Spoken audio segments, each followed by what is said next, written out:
Selamat berjumpa kembali dengan saya pada materi supervisi dan monitoring. Ya, kita tahu bahwa supervisi dan monitoring di sini merupakan sesuatu yang biasa dilakukan baik seorang tenaga pendidik maupun tenaga kesehatan.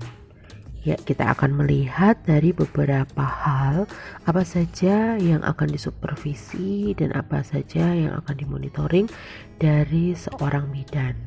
Sehingga sebelum itu kita perlu mengetahui apa arti dari kedua kata tersebut untuk bisa dapat melaksanakan pelaksanaan supervisi dan monitoring tersebut. Supervisi berasal dari kata super dan vision. Super berarti di atas dan vision berarti melihat. Supervisi juga mengacu pada pelaksanaan program. Sebagai pelaksana dari supervisi adalah atasan ke bawahan. Kemudian kegiatannya adalah untuk mendapatkan informasi tentang pelaksanaan programnya. Jadi di sini kita bisa melihat beberapa hal tentang supervisi, ya. Di situ ada kata yang berarti super dan vision. Kemudian yang kedua tadi adalah lebih mengacu pada pelaksanaan program. Jadi pelaksanaan yang dilakukan program-program, contohnya KIAKB, kemudian program-program yang dilakukan di puskesmas ataupun yang dilakukan oleh bidan koordinator, ya.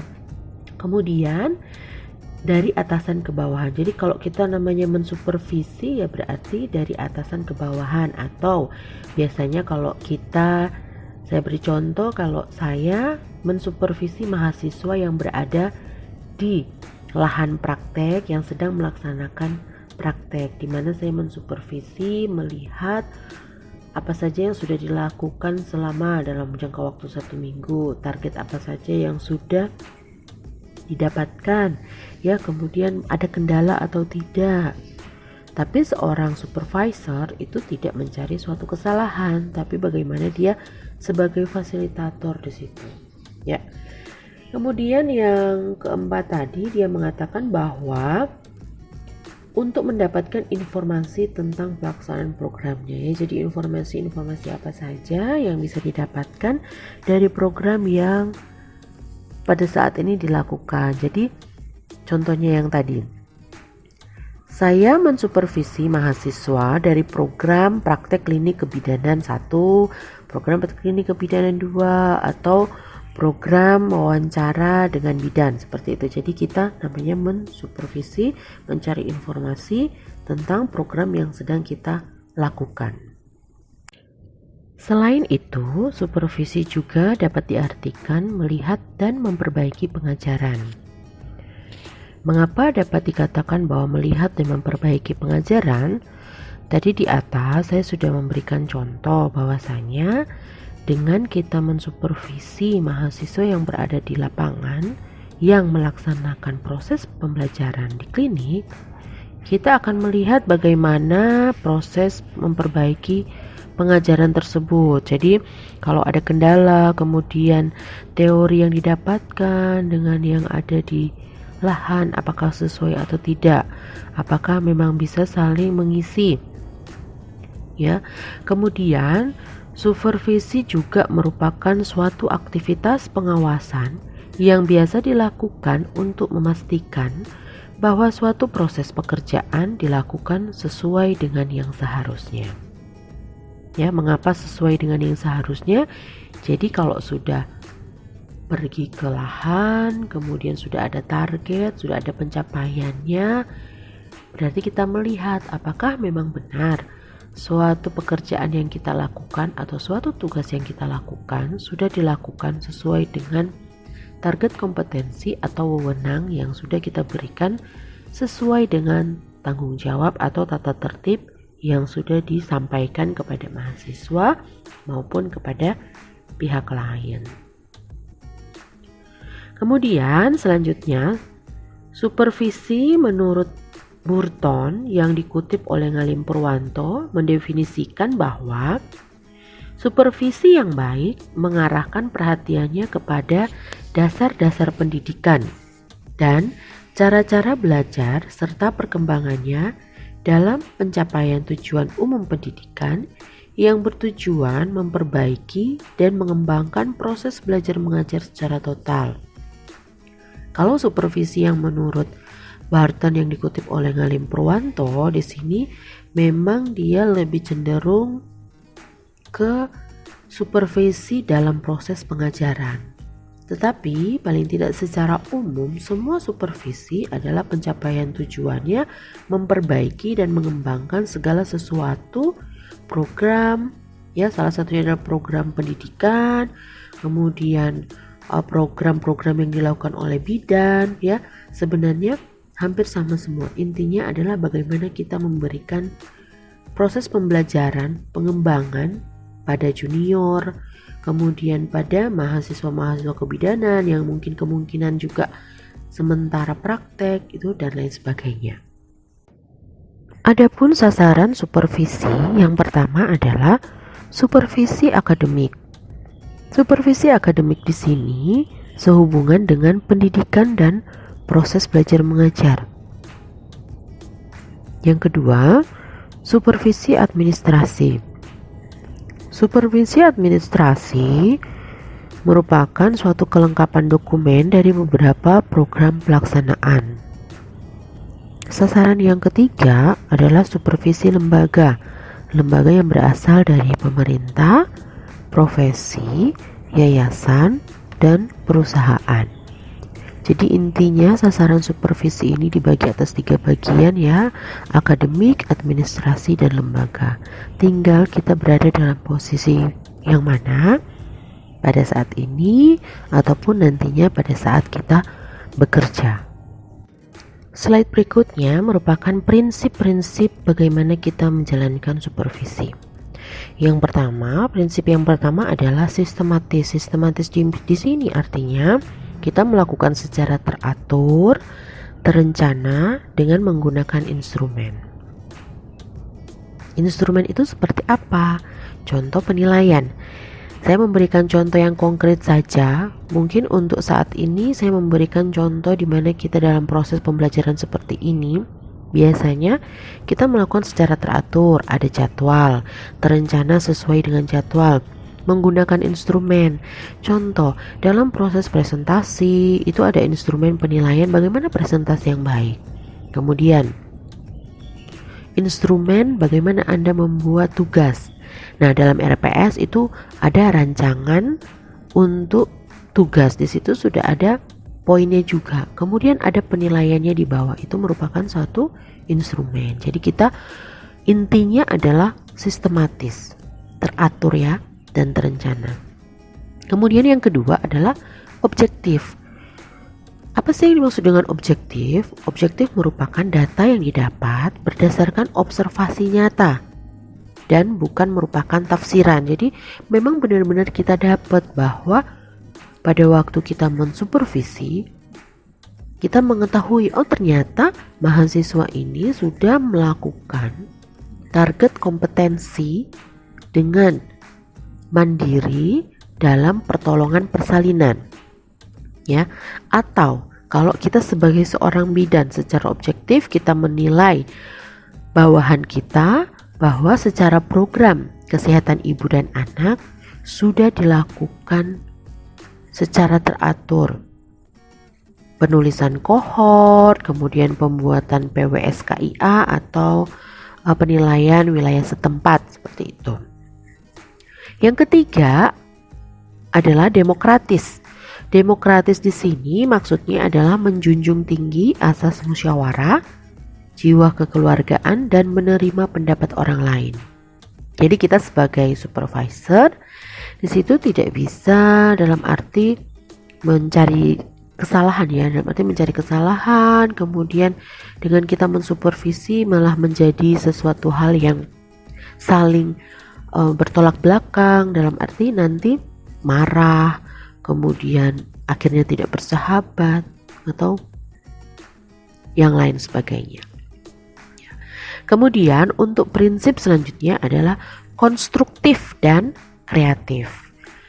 Nah, konstruktif yang di sini adalah membangun ya, kemudian kreatif.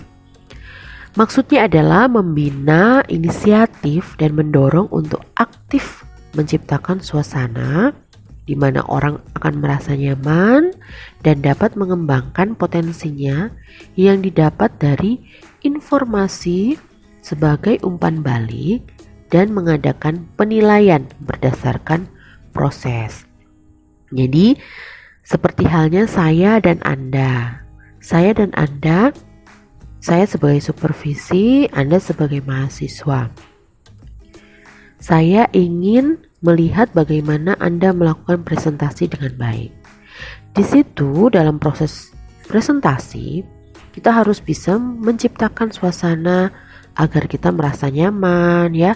Kemudian masing-masing orang bisa mengeluarkan pendapatnya, memberikan potensi-potensinya yang ada dalam diri, bisa mengeksplor untuk memberikan suatu informasi dan juga umpan balik ya.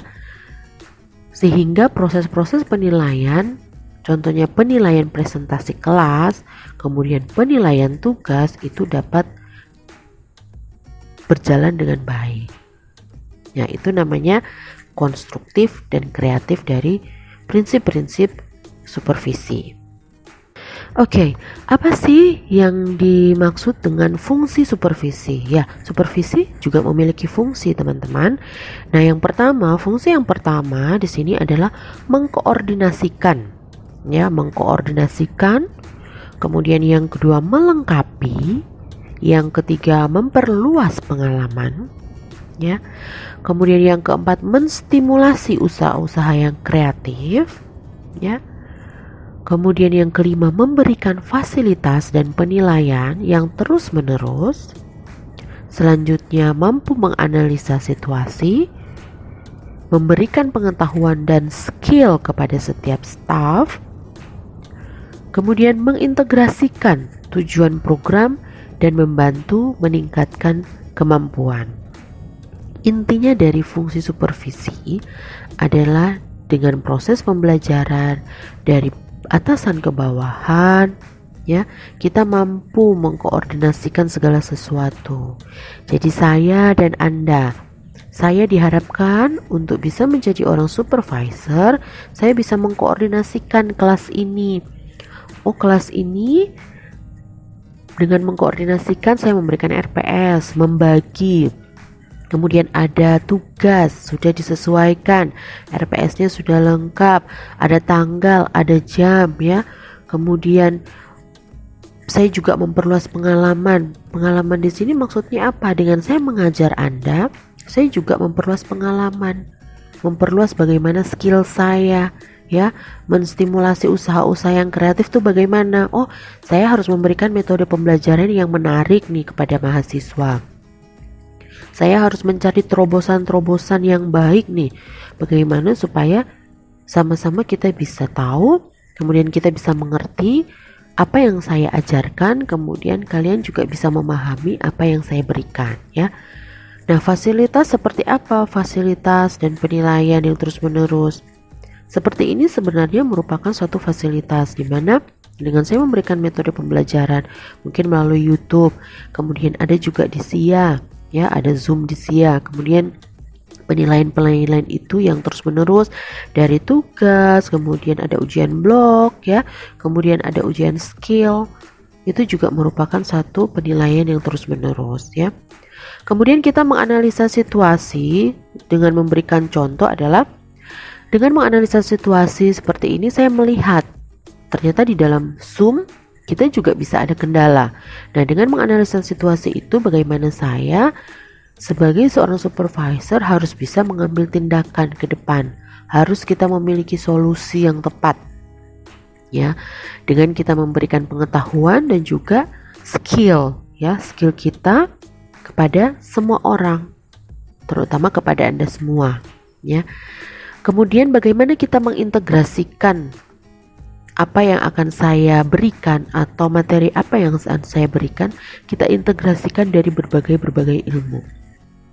Mungkin saat ini saya memberikan materi tentang supervisi di mana di situ adalah mata kuliah etika profesi dan hukum kesehatan. Tetapi di sisi lain ada beberapa aspek-aspek lain yang bisa dimasukkan ya. Contohnya bagaimana saya memberikan semangat kepada Anda, motivasi, ya, untuk mengembangkan, bagaimana cara menulis, kemudian bagaimana cara Anda untuk adanya fokus group discussion, ya. Ada kelompok-kelompok kecil di mana Anda ada sebuah tugas untuk merefleksikan bagaimana sih kita melakukan sebuah supervisi untuk mendapatkan sesuatu hasil atau umpan balik, ya. Ya, fungsi yang lain juga bisa berupa, yang pertama adalah penelitian atau research. Itu bagaimana kita memperoleh gambaran yang jelas dan objektif tentang suatu situasi pendidikan. Kalau untuk penelitian, saya rasa ini juga merupakan salah satu contoh buat Anda. Kemarin ada PKM, ya, PKM di mana kita bisa membuat penelitian-penelitian yang diberikan oleh kementerian. Nah, di situ kita sudah mulai supervisi, ya, melakukan supervisi. Anda juga sudah belajar bagaimana membuat proposal penelitian, ya. Kemudian ada penilaian. Penilaian hampir sama dengan tadi untuk fungsi secara terus-menerus, ya. Jadi lebih menekankan pada aspek positif daripada negatif.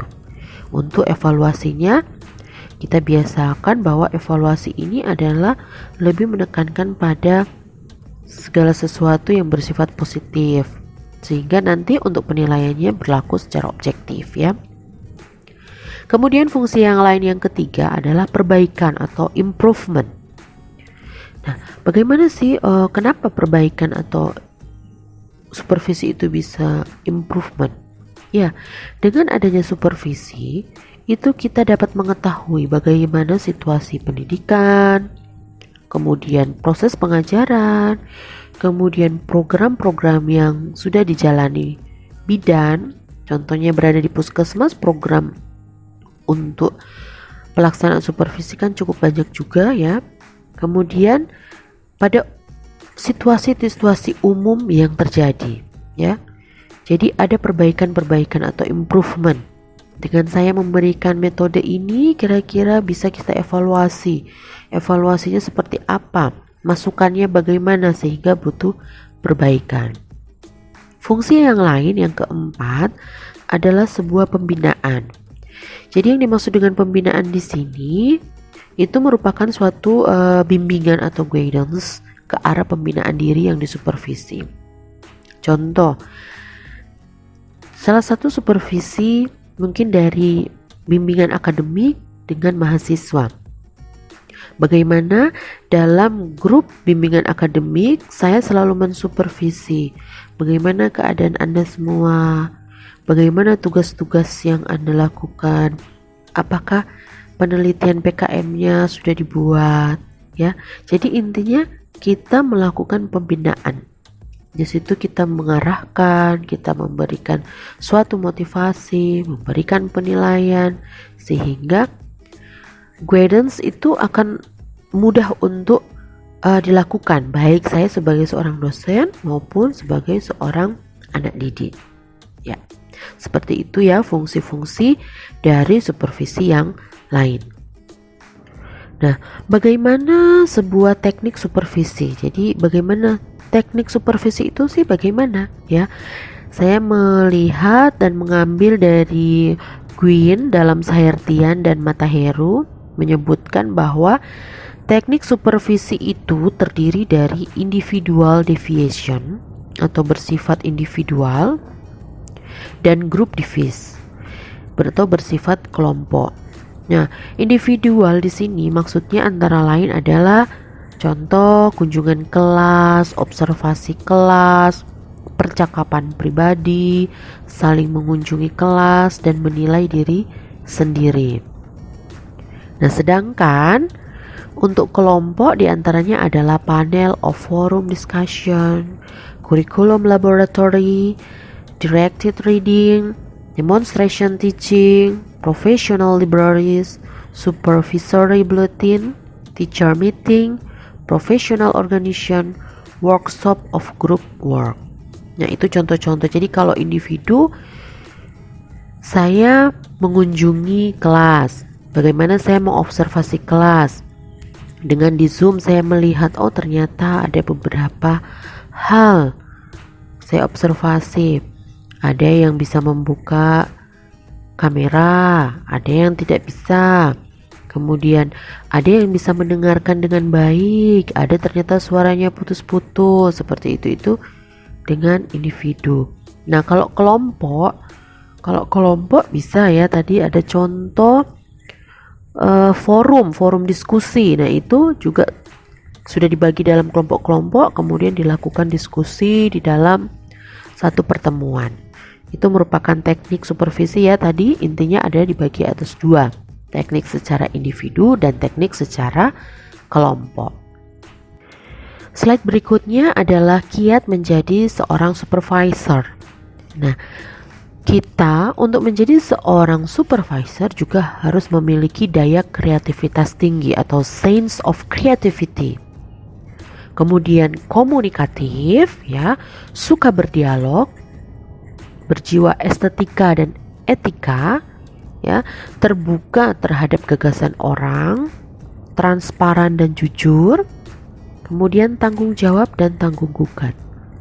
Jadi kita untuk menjadi seorang supervisor, paling tidak yang pertama kita harus banyak belajar ya. Banyak belajar, dengan banyak belajar kita pastinya akan memiliki daya kreativitas yang tinggi. Nah, teman-teman, bagaimana sih untuk menimbulkan daya kreativitas yang tinggi? Ya, kalau teman-teman contohnya, saya memberikan suatu materi lewat YouTube. Jadi jangan sampai hanya mendengar, kemudian menyimak dan lain sebagainya, tapi bagaimana supaya kreativitas saya bisa tinggi, saya bisa lebih belajar.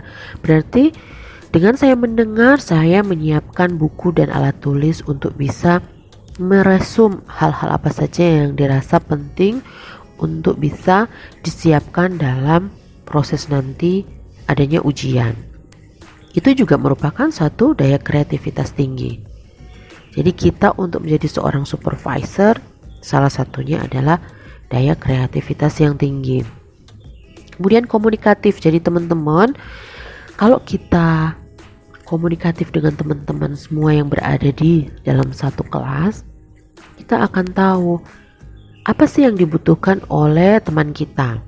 Begitu halnya dengan saya ingin tahu kebutuhan Anda semua. Jadi saya harus menjalin komunikasi nih. Kira-kira teman-teman butuhnya apa? Apakah ada yang perlu ditanyakan? Apakah ada kendala? Nah, itu kita harus juga bisa berdialog secara komunikatif di situ, ya. Kemudian untuk estetika dan etika. Nah, estetika dan etika kita tahu, kita harus sopan ya, sopan santun kita. Kemudian secara estetika mungkin dari penampilan di sini tidak harus mencolok, tapi paling tidak rapi ya. Pada saat kita ketemu juga rapi. Kemudian sopan, menyapa, selamat pagi, selamat siang, apa kabar hari ini, itu salah satu contoh ya. Kemudian kita juga harus terbuka ya, terbuka dengan gagasan orang lain. Jadi mengapa saya intinya selalu menanyakan kepada teman-teman, ayo kira-kira ada kendala apa, kira-kira kekurangannya di mana, silahkan memberikan komentar, silahkan mengkritik. Karena kritikan komentar itu akan membangun proses kita supaya pembelajaran kita lebih baik. Kalau saya merasa bahwa saya itu sudah sempurna, perfect dan lain sebagainya, itu berarti kita sudah tidak mampu untuk belajar lagi. Sehingga apapun kritik, saran yang memang membangun untuk pengembangan diri kita, itu sangat-sangat baik. Jadi teman-teman gak perlu takut kalau mau mengkritik saya, gak apa-apa, silahkan disampaikan saja. Nanti kita akan melihat, oh ternyata memang benar bahwa dengan saya melakukan ini juga akan berdampak yang kurang baik untuk orang lain ya.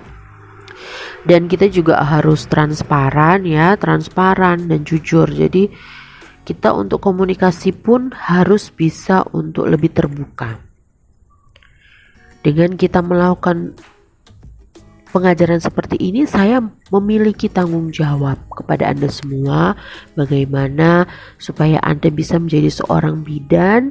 Ya, hari ini persiapan Anda menjadi bidan.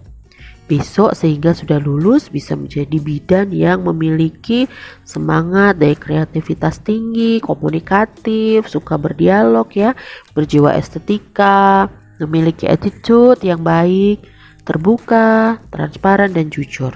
Seperti itu ya. Ya, oke, baik. Tadi kita sudah melihat dari supervisi dan sekarang kita akan melihat tentang monitoring. Nah, monitoring di sini banyak sekali ya untuk pengertiannya. Nanti ada sekitar 2 slide di sini kita akan melihat bagaimana sih monitoring itu. Nah, untuk slide yang pertama dari monitoring, di sini monitoring adalah proses rutin. Jadi sebuah proses rutin untuk pengumpulan data.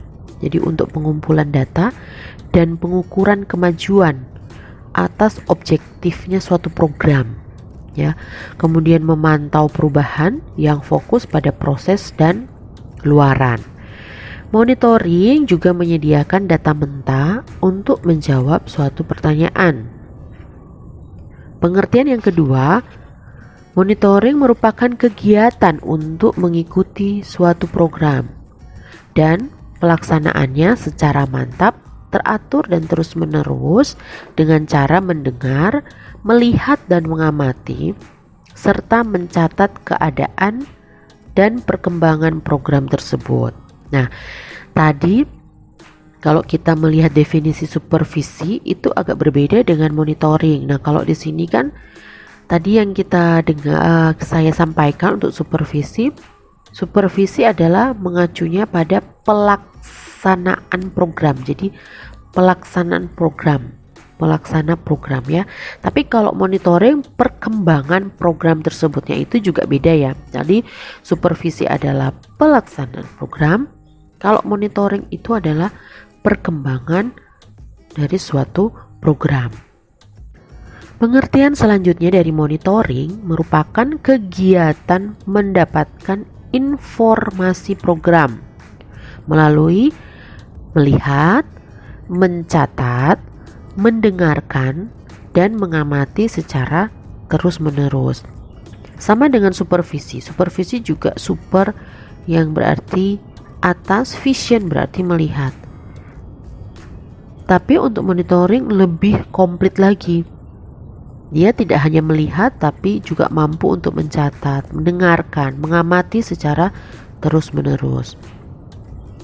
Untuk monitoring mengacu pada programnya. Kalau tadi supervisi adalah mengacu pada pelaksanaan program. Kalau ini pada programnya ya, pelaksana program. Kemudian pelaksana kalau dari monitoring merupakan lembaga yang mengadakan program tersebut. Contoh lembaga yang berada di atasnya.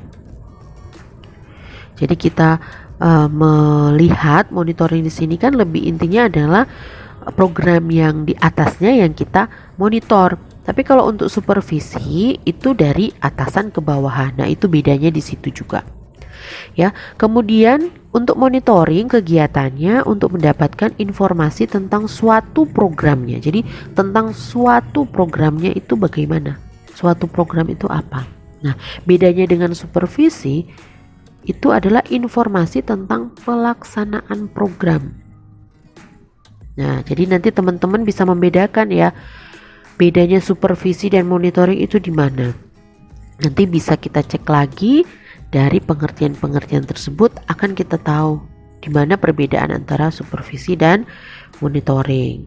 Dari kata, kemudian acuan programnya, kemudian pelaksana programnya, kemudian kegiatan yang disupervisi atau kegiatan yang dimonitoring. Tujuan dari monitoring di sini adalah menyediakan umpan balik dan indikasi awal tentang bagaimana suatu kegiatan-kegiatan itu dilaksanakan. Jadi tujuannya adalah kita menyediakan umpan balik untuk dapat melaksanakan kegiatan selanjutnya. Kemudian perkembangan atau pencapaian kinerja dari waktu ke waktu serta pencapaian hasil yang diharapkan kepada manajer dan stakeholders atau para pengelola dan pelaksana program. Jadi informasi ini hendaknya juga dapat menjadi masukan bagi pihak yang berwenang. Jadi intinya monitoring di sini dengan kita melihat kegiatan-kegiatannya, kemudian kita melakukan secara terus-menerus, mengamati, mendengarkan. Dari hasil pencapaian ini diharapkan memang kita mampu untuk memberikan harapan sesuai yang dikehendaki dari atasan kita, kemudian orang lain di sekitar kita, dan juga contohnya adalah yang pertama kalau untuk manajer, kaprodi ataupun dekan ataupun rektor, kemudian stakeholders di sini adalah semua yang berada di sekeliling kita ya, baik yang untuk menerima kita sebagai tenaga kerja, baik rumah sakit, puskesmas ya, kemudian anggota profesi. Kalau untuk pengelola bisa yayasan, dengan kita monitor, kemudian kita memberikan umpan balik, itu akan memberikan suatu masukan atau bagaimana mengembangkan dari proses pelaksanaan contohnya Universitas Kusuma Husada ini. Tujuan yang lain, yang pertama adalah menjamin bagaimana suatu kegiatan yang dilakukan sesuai dengan rencana yang telah ditetapkan, yang mencakup standar input. Standar input ini berupa waktu, biaya, SDM, teknologi, prosedur, dan lain-lain. Kemudian informasi dari hasil monitoring dan pengendalian dapat menjadi suatu dasar pengambilan keputusan yang tepat dan akuntabel untuk menjamin pencapaian hasil atau tujuan yang lebih baik, efektif, dan lebih efisien dalam penggunaan sumber daya. Tujuan yang lain juga memberikan informasi atau laporan kepada pengambil keputusan tentang adanya perubahan-perubahan lingkungan yang harus ditindaklanjuti dengan penyesuaian kegiatan. Tujuan yang lain adalah memberikan informasi kepada pengambil keputusan tentang adanya penyimpangan dan penyebabnya, sehingga dapat mengambil keputusan untuk melakukan koreksi pada pelaksanaan kegiatan atau program yang terkait, baik dalam posisi dia sedang berjalan maupun pengembangannya di masa mendatang. Kemudian memberikan informasi tentang akuntabilitas pelaksanaan dari hasil kinerja program atau kegiatan kepada pihak yang berkepentingan secara kontinu dan dari waktu ke waktu. Jadi sama halnya dengan yang pertama, mungkin ini satu contoh saja bagaimana informasi kita punya SIA atau sistem informasi akademik. Di sini kan sistem akademik ini, sistem informasi akademik ini kan belum sepenuhnya 100% dia sudah sempurna, tidak. Tapi masih ada beberapa hal yang perlu kita sampaikan untuk bisa menyempurnakan SIA ini, SIA yang kita gunakan di kampus. Karena apa? Dengan kita memberikan masukan, dengan kita melihat, memonitoring hal-hal yang terjadi di dalam SIA itu dapat juga memberikan informasi atau pengembangan program SIA untuk mendatang ya, sehingga nanti SIA-nya juga bisa lebih berkembang dengan baik. Kemungkinan tidak hanya bisa dalam kita belajar, proses belajar, bisa juga digunakan, mungkin ada ide-ide kreatif lain yang bisa dimasukkan di dalam sistem informasi akademik. Masih dalam tujuan yang lain dari motivasi, yang pertama adalah pembelajaran untuk mengetahui mengapa program kegiatan itu dapat terlaksana dengan baik atau tidak baik, kemudian apa penyebab yang mempengaruhinya, serta bagaimana koreksi yang dapat dilakukan. Yang kedua, untuk melakukan verifikasi dan meningkatkan kualitas manajemen program untuk mengidentifikasi strategi yang berhasil dalam rangka ekstensi atau ekspansi dan replikasi. Yang ketiga, untuk memodifikasi strategi yang kurang berhasil, di mana kita bisa merubah strategi.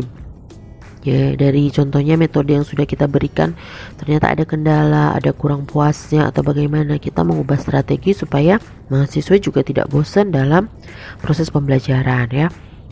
Kemudian mengukur keberhasilan dan manfaat suatu intervensi. Kita mengukur keberhasilan kita dalam memberikan pembelajaran seperti apa ya. Kemudian bagaimana memberi informasi kepada stakeholder yang berada di sekitar kita, orang lain, orang tua, rumah sakit ya, dan lain-lain sebagainya, agar dapat menyebutkan hasil dan kualitas program kita seperti apa. Apakah program kita bagus, kualitasnya baik, sehingga dapat diterima di luar sana ya.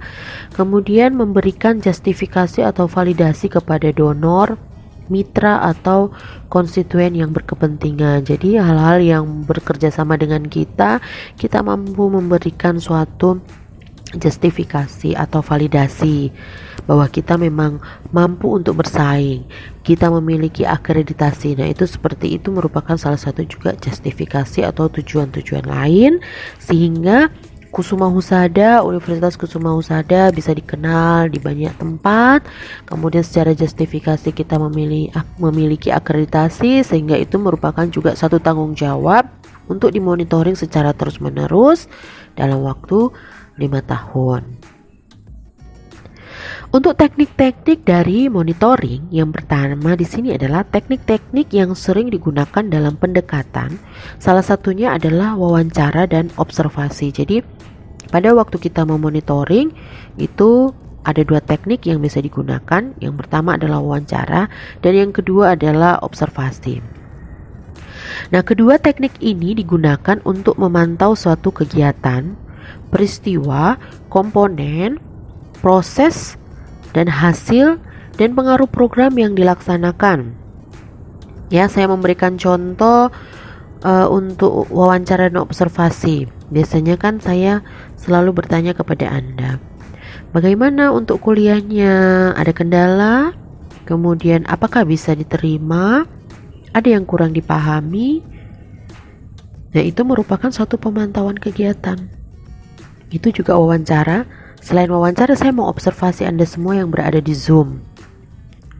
Ya, bagaimana untuk aktivitasnya? Jadi kita interaktif learning, melihat, kemudian kalau ada pertanyaan bisa menjawab. Kemudian kalau seandainya temannya ada yang bertanya, mungkin ada yang tahu jawabannya juga ikut bisa menjawab ya. Itu merupakan hasil dan pengaruh program yang dilaksanakan, salah satu contoh. Nah, kemudian pendekatan tidak langsung bisa juga digunakan apabila pihak yang memantau tidak terjun langsung ke lapangan, namun dengan menelaah laporan berkala yang disampaikan oleh pada penyelenggara program atau dengan mengirimkan kuesioner secara berkala kepada para penyelenggara atau pelaksana program. Jadi bisa pada setiap akhir dari kalian, biasanya sebelum ujian blok untuk mendapatkan kartu blok, kartu mahasiswa, biasanya kan Anda selalu melakukan monitoring untuk proses pembelajaran di penilaian dosen yang mengajar. Nah, di situ kan sudah diberikan kuesioner, Anda tinggal mengisi, oh dosen ini memberikan materi bagaimana, daftar pustakanya ada enggak? Kemudian dosen ini memberikan materinya bagaimana? Apakah pada setiap awal selalu memberikan salam, kemudian ada RPS atau kontrak perkuliahannya, yaitu merupakan juga satu teknik-teknik yang digunakan dari monitoring. Sehingga kalau Anda menilai dosen, itu juga merupakan suatu proses monitoring dari kampus. Jadi dari prodi, oh dosen ini benar-benar mengajar tidak, sesuai tidak dengan ini. Jadi itu merupakan salah satu teknik monitoring dari mahasiswa kepada dosen. Prinsip-prinsip dari monitoring, yang pertama, prinsipnya itu dilakukan secara terus-menerus. Jadi secara terus-menerus dilakukan ya untuk mendapatkan suatu hasil. Kemudian monitoring itu harus menjadi umpan balik bagi perbaikan kegiatan program organisasi. Jadi dengan kita melakukan monitoring, yang saya beri contoh tadi adalah mahasiswa memberikan nilai kepada dosen, itu merupakan salah satu umpan balik untuk perbaikan kegiatan selanjutnya. Ya. Kemudian monitoring juga harus memberi manfaat yang baik terhadap organisasi maupun terhadap pengguna produk atau layanan. Sehingga dengan adanya monitoring seperti itu, kita mampu memberikan laporan pertanggungjawaban bagaimana dari hasil Universitas Kusuma Husada untuk memberikan tanggung jawab kepada layanan atau pada konsumen, contohnya orang tua, kemudian rumah sakit, dan semua yang telah bekerja sama dengan Universitas Kusuma Husada. Kemudian selanjutnya, monitoring juga harus dapat memotivasi staf dan sumber daya lainnya untuk berprestasi. Ya, sehingga dengan adanya penilaian seperti itu, oh ternyata saya sudah mencapai puncak seperti ini. Bagaimana saya untuk mengembangkan? Berarti di situ kita termotivasi. Bagaimana kita untuk berprestasi? Selanjutnya, monitoring juga harus berorientasi pada peraturan yang berlaku. Jadi kita juga melihat peraturan-peraturan yang berlaku seperti apa. Jadi tidak mengabaikan peraturan-peraturan juga yang ada. Jadi walaupun memang ada penilaian, tapi kita juga melihat, tidak harus kita langsung pada penilaian itu kemudian kita ambil mentah, tapi dianalisa juga ya, apakah memang sesuai atau tidak peraturan di kita seperti apa, apakah melanggar atau tidak, itu tetap prinsip-prinsip harus tetap dijaga. Kemudian monitoring itu harus objektif. Jadi kita diharapkan untuk melakukan monitoring itu harus objektif sehingga hasil yang diharapkan juga sesuai dan dapat diberikan dengan tanggung jawab yang baik kepada stakeholder. Kemudian monitoring juga harus berorientasi pada tujuan program. Jadi setiap program yang kita lakukan pastinya memiliki tujuan yang jelas. Ya. Saya berikan contoh, kita belajar tentang etika profesi dan hukum kesehatan. Orientasinya pada tujuan program, kita memberikan kuliah seperti ini, seperti RPS, di sana sudah ada tujuan-tujuan, kompetensi-kompetensi apa yang diharapkan. Di situ nantinya dengan kita memberikan teori, dengan kita adanya praktek, itu dapat mencapai satu tujuan program dari RPS-nya itu. Jadi dengan mata kuliah etika, profesi, dan hukum kesehatan ini kita mampu untuk mengetahui sebatas mana kita sebagai seorang bidan memiliki program, kewenangan, kompetensi, kemudian berdasarkan undang-undang, tata aturan, dan lain sebagainya kita mampu paham. Adapun langkah-langkah untuk menyusun rancangan monitoring itu dibagi atas 3. Yang pertama, bagaimana kita menghimpun data atau informasi tentang pelaksanaan program yang hasilnya akan dibagikan dan diserahkan kepada pengelola untuk memperbaiki pelaksanaan program. Kemudian sasaran atau aspek-aspek yang akan dimonitor. Kemudian faktor pendukung dan penghambat pelaksanaan program. Bagaimana pendekatan metode, teknik, dan instrumen monitoring. Kemudian waktu dan jadwal kegiatan monitoringnya, dan juga biaya monitoring.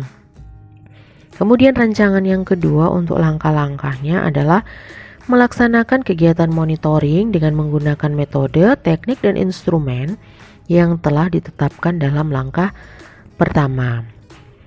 Kemudian rancangan monitoring yang ketiga adalah menyusun dan menyerahkan laporan monitoring kepada pihak pengelola atau penyelenggara program untuk digunakan bagi perbaikan atau pengembangan program. Intinya adalah langkah-langkah di sini adalah perencanaan, pelaksanaan, dan evaluasi atau monitoring. Di mana untuk perencanaan itu apa saja yang akan kita gunakan selama monitoring? Ya, biasanya ada namanya TOR.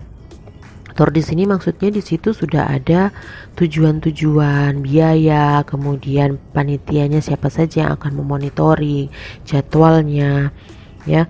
Kemudian sudah disahkan atau belum, instrumen yang akan digunakan bagaimana, kemudian hasil akhir yang akan diberikan seperti apa pada pelaksanaannya. Kemudian dari hasil itu bagaimana kita mempertanggungjawabkan kepada atasan untuk program-program selanjutnya. Nah, siklus-siklus monitoring dan evaluasi di sini bisa kita lihat. Jadi ada siklus manajemen monitoring dan evaluasi.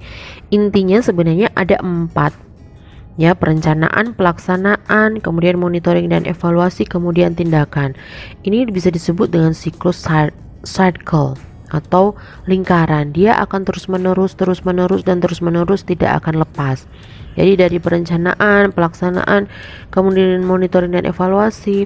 Dengan adanya monitoring dan evaluasi, di situ pastinya ada umpan balik, ya, sehingga bisa dilakukan tindakan. Nah, dengan tindakan yang dilakukan itu juga bisa juga membuat satu perencanaan selanjutnya. Jadi makanya kok dia terus menerus secara melingkar atau cycle, ya. Jadi siklus monitoring dan evaluasi ini secara terus menerus dapat dilaksanakan, ya, kemudian menjadi satu bahan untuk pelaksanaan atau perencanaan program selanjutnya. Oke, kita sudah mempelajari tentang arti dari supervisi, sudah juga mempelajari tentang arti dari monitoring dan semuanya. Pastinya kita juga ingin tahu perbedaannya. Sebenarnya tadi di awal, pertengahan dan awal itu saya sudah menyampaikan beberapa hal tentang perbedaan dari supervisi dan monitoring. Nah, di sini mungkin sebagai satu kesimpulan, saya juga menambahkan di sini perbedaan pengawasan, supervisi dan monitoring sehingga kita tahu perbedaannya apa. Kalau kita mungkin melihat sekilas atau membaca sekilas, kayaknya sama saja, ya. Ada pengawasan, ada supervisi, monitoring, sepertinya sama. Nah, coba kita lihat. Di sini untuk pengawasan itu dilakukan terhadap orang-orang yang mengelola program. Jadi, pengawasan itu dilakukan terhadap orang-orang yang mengelola program.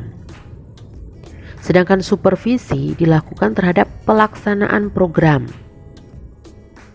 Nah, sedangkan monitoring itu dilakukan terhadap komponen-komponen program. Ya.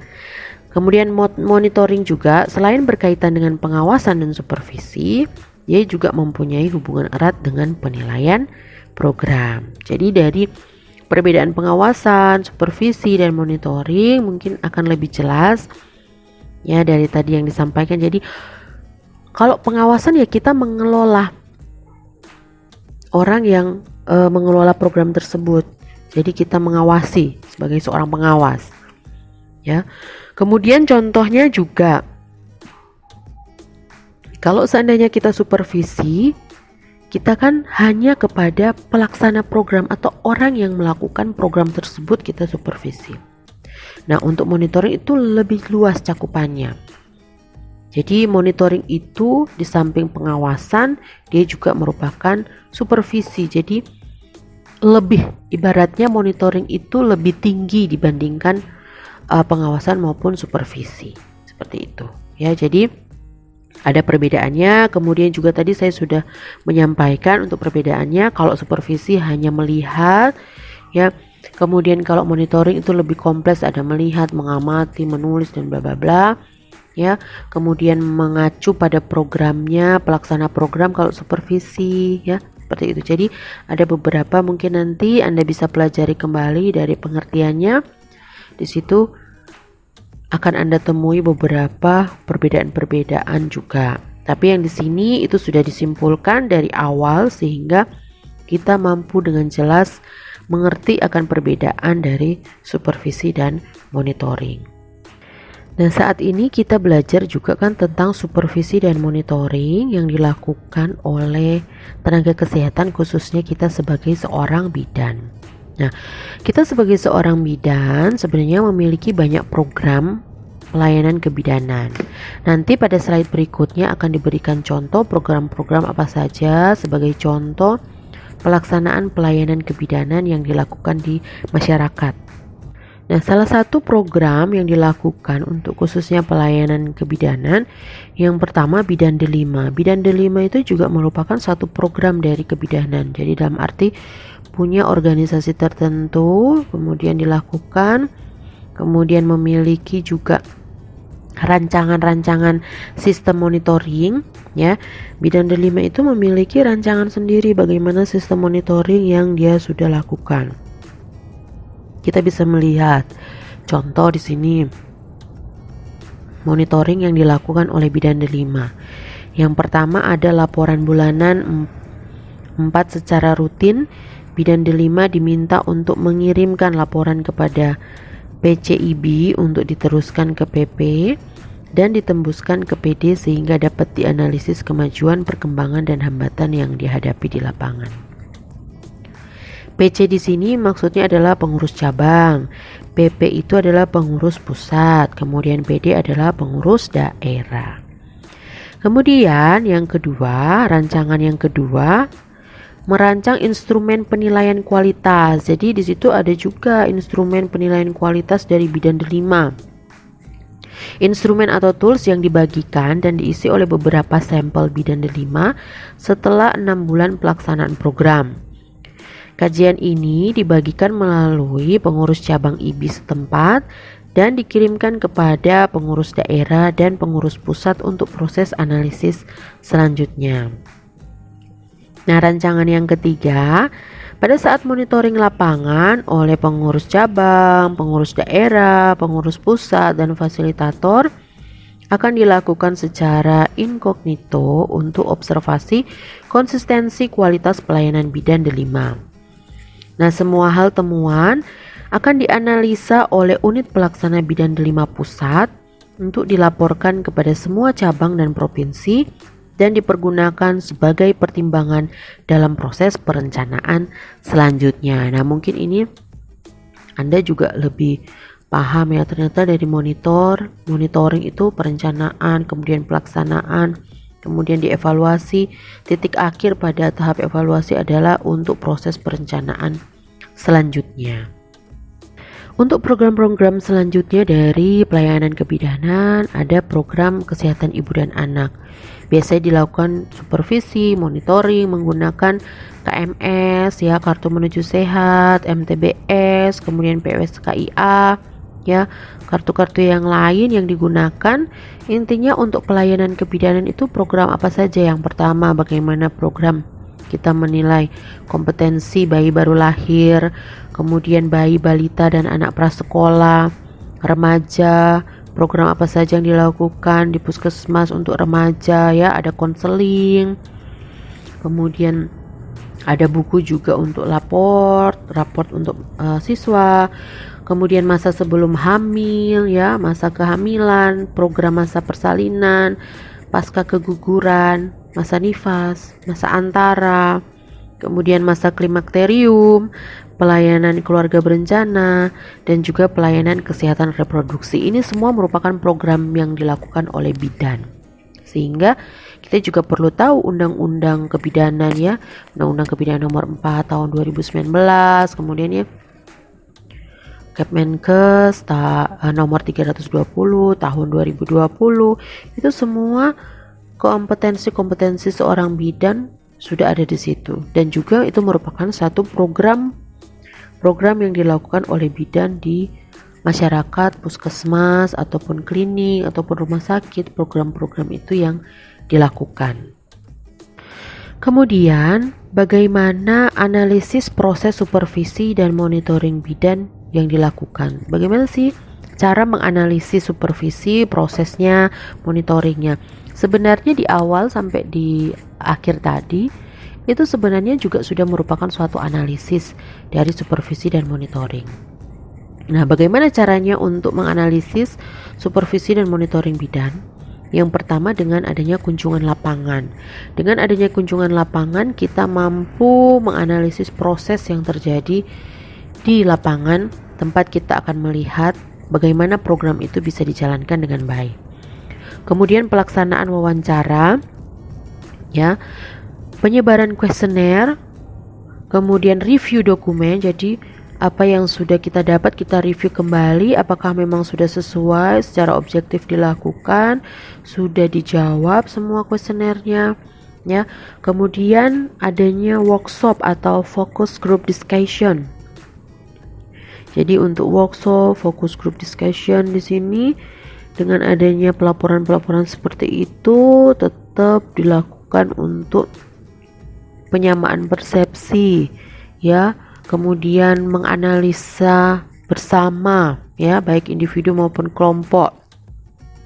Kemudian bisa juga untuk analisis proses supervisi dan monitoring bisa juga dilakukan dengan media elektronik atau IMONEF atau web based monitoring system. Jadi sekarang banyak sekali ya sudah menggunakan web. Salah satu contoh mungkin kalau kita adalah SIA tadi, jadi monitoring menggunakan web.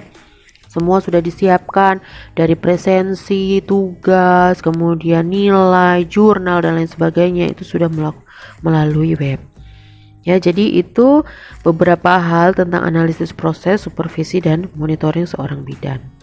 Nah, bisa dilihat di sini ada contoh proses analisis yang saya ambil dari puskesmas. Ini puskesmas yang berada cukup jauh ya, ada di Medan kalau tidak salah. Di sini saya mengutip untuk contoh proses analisis yang sudah ada SOP atau standar operasional prosedur, di mana di situ ada sistem flow shop, proses hitung cakupan sesuai kriteria kunjungan, sehingga dengan kunjungan di situ kita mampu melihat bagaimana perhitungan kasarnya seperti apa, kemudian di awalnya dimulai bagaimana ya untuk mengklik data dan lain sebagainya. Ini bisa digunakan juga dalam web ya. Jadi sudah ada sistem, merupakan standar operasional prosedur bagaimana kalau kita memulai sampai pelaksanaan dan evaluasi. Kemudian di situ juga ada sistem flow, subproses monitoring wilayah dan monitoring tabulasi silang. Ya, di situ untuk monitoring wilayah kan bisa juga tadi ada program PWSKIA ya. Di situ adalah penilaian wilayah setempat untuk kesehatan ibu dan anak. Bisa kita lihat ada start ya, pilih menu. Kemudian di situ bagaimana data-datanya itu mengisi, membuat grafis ya. Kemudian ada data kunjungan cakupannya, ada grafik monitoringnya ya, sampai nanti data perbandingan dari tabulasi siang. Nah, itu merupakan salah satu contoh analisis bisa yang digunakan di lapangan. Kemudian proses dari standar operasional prosedur bagaimana sebuah monitoring wilayah yang dilakukan oleh bidan. Oke, ini ada beberapa daftar pustaka yang saya ambil untuk memberikan materi pada hari ini. Di situ sudah banyak ya, ada sekitar 13 ya, ada sekitar 13 daftar pustaka yang saya masukkan di situ. Mudah-mudahan untuk semua daftar pustaka ini juga bisa menambahkan referensi bagi Anda bahwasanya untuk evaluasi dari supervisi dan monitoring ini semuanya memiliki dasar yang jelas untuk kita pelajari. Baiklah teman-teman semua, ini merupakan akhir dari sesi kita mempelajari tentang supervisi dan monitoring. Yang paling jelas saya ingin menyampaikan kepada Anda semua, sebuah mimpi merupakan dasar untuk meraih impian selanjutnya. Jadi jangan lupa Anda bermimpi, tapi Anda pun harus bangun.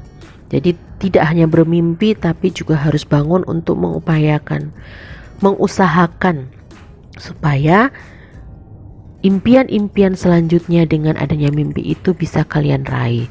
Jadi selamat belajar, selamat mengikuti seluruh pembelajaran ini, semoga sangat bermanfaat bagi Anda ya, bisa menambah pengetahuan, bisa memberikan satu alternatif bagaimana kita bisa menjadi seorang supervisor dan monitoring, dan semoga dari materi ini juga menambah motivasi Anda untuk tetap semangat belajar ya. Sampai jumpa, kita jumpa di materi selanjutnya. See you, bye bye.